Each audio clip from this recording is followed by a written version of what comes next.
Hi అండి. ఎలా ఉన్నారు? మీరందరూ బాగున్నారా? అందరికీ నమస్కారం. నేను మీ దేవి. శాడిస్ట్ మొగుడు సీజన్ 2 75వ భాగం. రచయిత వనజ గారు.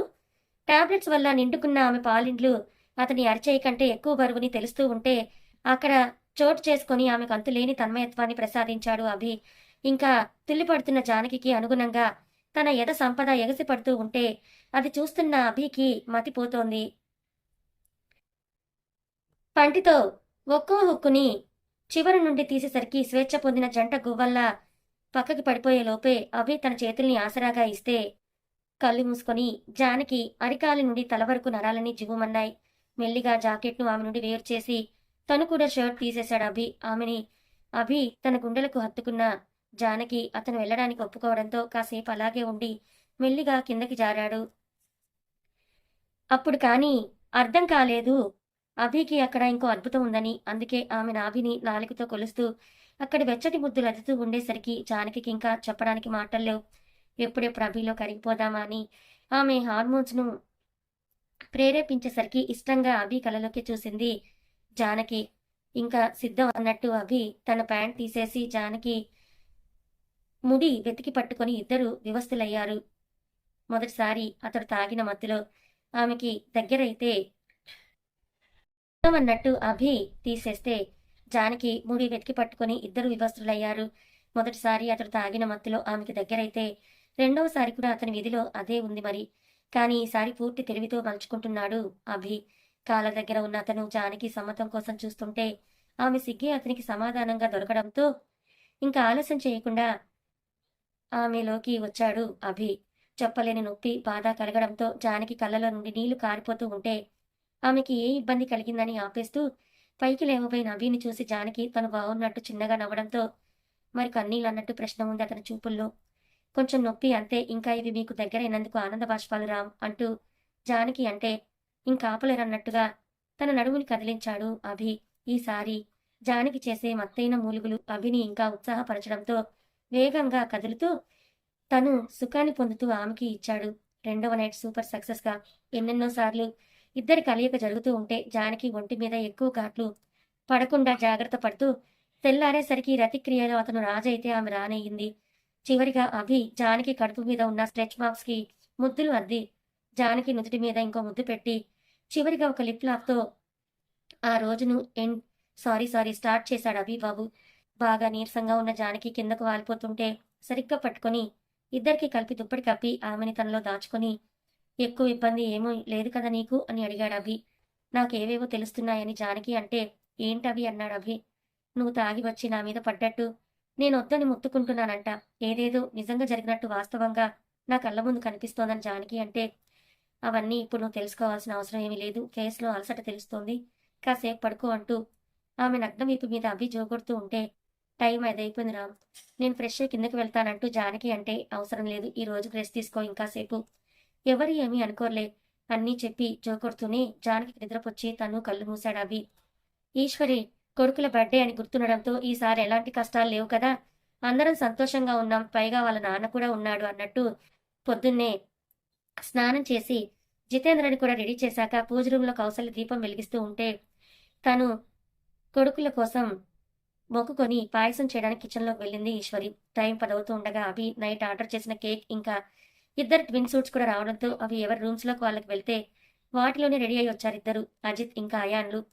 అందరూ హాల్లోకి వచ్చిన అభి జానకి కనపడకపోవడంతో కుర్చీలో ఫ్రాక్ వేసుకున్న ఆచకి అది అర్థం కాక స్టెప్స్ ఎక్కుతూ ఉంటే ఒక్కతే తమ రూమ్ ముందు నిలబడి డోర్ బాధేసింది. ముందుగా తనే మేల్కున్న అభి జానకిని తన ఎదమీద నుండి పక్కకు తీసి నైట్ ప్యాంట్ వేసుకుని టీ షర్ట్ తొడుక్కుంటూనే వెళ్ళి డోర్ ఓపెన్ చేశాడు. నడుము మీద 2 చేతులు వేసుకుని ఉన్న ఆద్య, డాడీ అందరూ కిందున్నారు, అమ్మ ఏది నువ్వు రా అంటూ అభిని కిందకి లాక్కుపోతుంటే లేదు బంగారం, ఫ్రెష్ అయి వస్తాను నాన్న అని చెప్పిన అభి ఆర్జని బుజ్జగించి 10 నిమిషాలు టైం తీసుకుని రూమ్లోకి వచ్చేసరికి మేల్కొంది జానకి. ఈ రోజు అజిత్ అయాన్ బర్త్డే కదా రామ్, ఫస్ట్గా కిందకు వెళ్లాల్సింది రామ్ అంటూ పైకి లేస్తుంటే ఆపి ఇప్పుడే మన కూతురు 1000 ప్రశ్నలు వేసి వెళ్ళింది, ఇక నువ్వు ఇలాగే రెడ్ ఐస్తో వెళ్ళావంటూ చంపేస్తుందంటూ జానకి ఐ డ్రాప్స్ వేసి తను కూడా వేసుకున్నాడు అభి. ఇద్దరు ఫ్రెష్ అయి కిందకు వెళ్ళేసరికి కేక్ కటింగ్ కోసం వీళ్ళు రావడానికి అందరూ వెయిట్ చేస్తూ ఉన్నారు. పాయసం ఇద్దరికి తినిపించిన కౌసల్య కళ్ళ నిండుగా కావాలని చూసుకుంటూ ఉంటే అన్నీ వింటున్నా చూస్తున్నా ఏమీ చేయలేని జితేంద్ర కంట్లో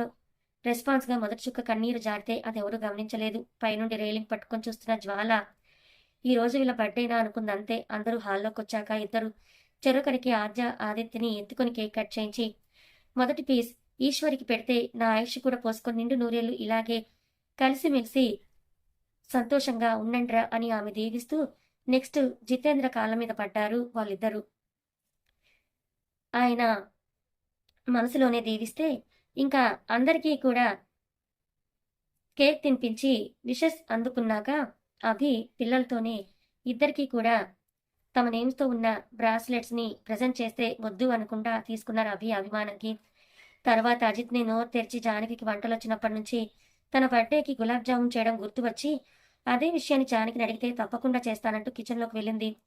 ఆ రోజు ఇంకా రకరకాల స్వీట్స్, మధ్యాహ్నం నుంచి లంచ్, సాయంత్రం గుడితో అజిత్ అయాన్ల బర్త్డే అయిపోతే అతని కోసం ఏం గిఫ్ట్ తీసుకోలేదని బాధపడిన జాహ్నవి అజిత్కి నచ్చే విధంగా ఆ రాత్రి తనని గిఫ్ట్గా ప్రజెంట్ చేసింది. మరో మధుర రాత్రి వాళ్ళ పుస్తకంలో చోటు చేసుకుంది. అయాన్ చాలా రూమ్కి వస్తే గుడికి వెళ్ళొచ్చిన అతన్ని చూస్తూ విషెస్ చెప్పాలా వద్దా, చెప్తే ఏదో ఒకటి అంటాడా లేదా థ్యాంక్స్ చెప్తాడా అని ఆలోచిస్తూ గడిపేసింది జ్వాల 11 గంటల దాకా. అయాన్కి బర్త్డే విషెస్ చెప్పాలా వద్దా అన్నట్టే చూస్తూ ఉంది జ్వాల. ఆమె చేసేవాన్ని ఓరకంట గమనిస్తున్న అయాన్ నాకెందుకులే అన్నట్టు సైలెంట్గా ఉండడంతో ఇక టైం 11:30 అయిపోతే జ్వాల అనే ఒక్కో అడుగు అయాన్కి దగ్గరగా జరిగి హ్యాపీ బర్త్డే అనేసింది. కళ్ళు కూడా ఎత్తకుండా థ్యాంక్ యూ అని చెప్పాడు అయాన్. ఎంత పొగరు వీడికి, విషెస్ చెప్తే కనీసం తల కూడా ఎత్తకుండా థ్యాంక్ యూ అంటూ తన చేతిలో ఉన్న రింగ్ను మళ్ళీ దాచేసి వెళ్ళి తన ప్లేస్లో పడుకుంది. ఆమె నిద్రపోయే వరకు ఓపిక్గా బుక్ చదువుకుంటూ ఉన్న అయాన్ జ్వాల డీప్ స్లీప్లోకి వెళ్ళిపోయాక ఆమె గుప్పెట్లో ఉన్న రింగ్ని ఓపెన్ చేసి చూశాడు. రింగ్ కొనిందా మొగుడు కోసం అంటూ దాన్ని తీసేసి కబోర్డ్లో పెడుతూ దీనిలో మార్పు స్టార్ట్ అయిందా లేదా ఇది కూడా నటనేనా అని ఆలోచిస్తూ ఎప్పటికో పడుకున్నాడు అయాన్. ఒక ఫైన్ డే. ఆద్య మానసిని తిప్పేస్తూ ఫ్రూట్ తింటోంది. అన్నీ కింద పడేస్తూ మానసిని తిప్పలు పెట్టి అంతలో కశ్యప్ నుండి మానసికి కాల్ రావడంతో ఆద్య ఇక్కడే ఉన్న మామ ఫోన్ చేస్తున్నాడంటూ పక్కకి వెళ్తే నేను తింటా అంటూ ఫ్రూట్ ప్లేట్ తీసుకొని ఒళ్ళో పెట్టి కత్తి చేతిలో తీసుకుంది. ఇలా కట్ చేయాలా అలా కట్ చేయాలంటూ కత్తి పట్టుకొని గ్రేప్స్ని అటు ఇటు తిప్పుతున్న ఆర్జని చూసి వెంటనే తన చేతుల్లో కత్తి పక్కకి తీసేసింది జ్వాల. ఆమె వైపు ఎవరా అని తలెత్తి చూసి కోపంగా ఎందుకు తీసేసుకున్నావు అని అడిగితే అది కత్తి తెగుతుంది అని చెప్పింది జ్వాల.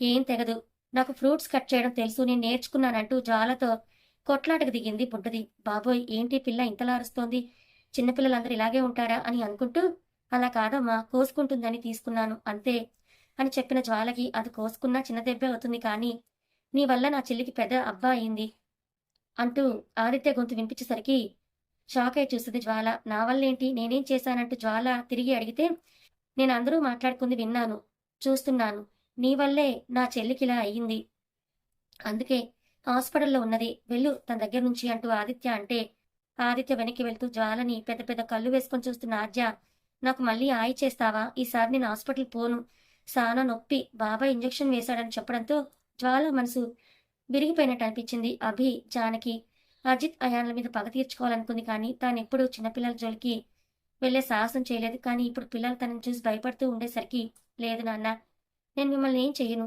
అంటూ బాధగా జ్వాల పిల్లల వంక చూస్తుంటే ఆదిత్య ఆద్యం తీసుకొని తనని చూస్తూనే దూరంగా పరిగెత్తడం సహించలేకపోయింది జ్వాల.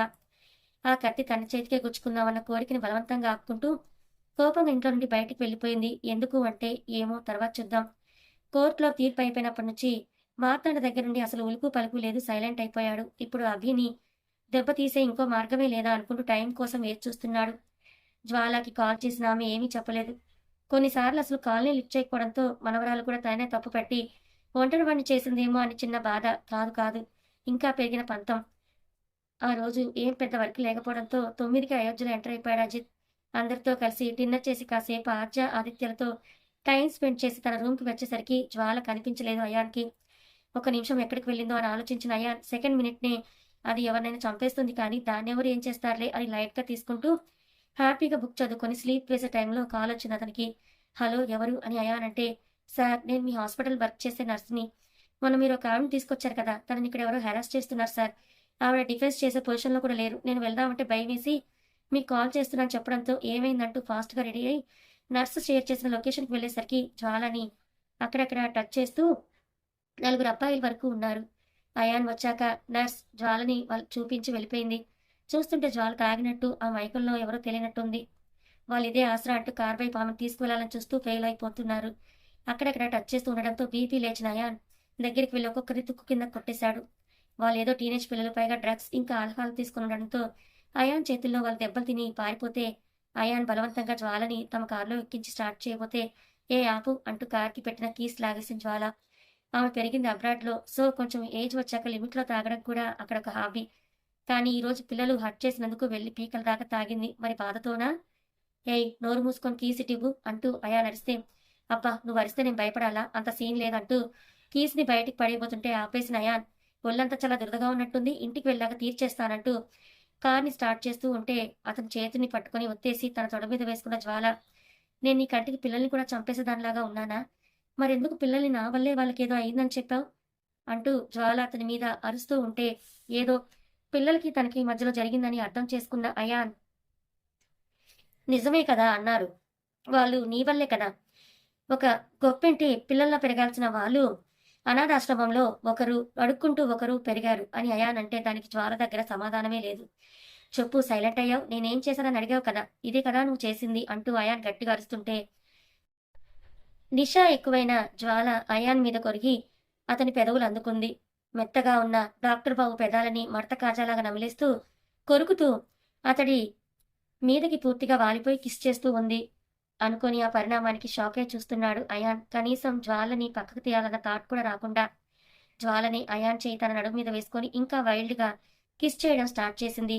అది తాగిన మత్తులోనా లేక మరేంటో మీరే చెప్పండి ఫ్రెండ్స్. ఎలాగో కదా కొనసాగుతుంది. మరి జ్వాల అయాన్కి దగ్గర అవ్వాలనుకుంటోందా? మళ్ళీ ఏదైనా కారణం ఉందా? మీరేమనుకుంటున్నారు? జ్వాలలో మార్పు వచ్చిందంటారా లేదంటారా? తప్పకుండా కామెంట్ చేయండి. మరి అభి, జానకిలు మొత్తానికి ఒకటైపోయారు. మరి ఇక ముందు ముందున్న సమస్యలు కూడా తొలగిపోతాయంటారా? తెలుసుకోవాలనుకుంటే ఛానల్ని సబ్స్క్రైబ్ చేసుకొని ఫాలో అవ్వండి. కథ నచ్చితే లైక్ చేయండి. Thank you so much for watching.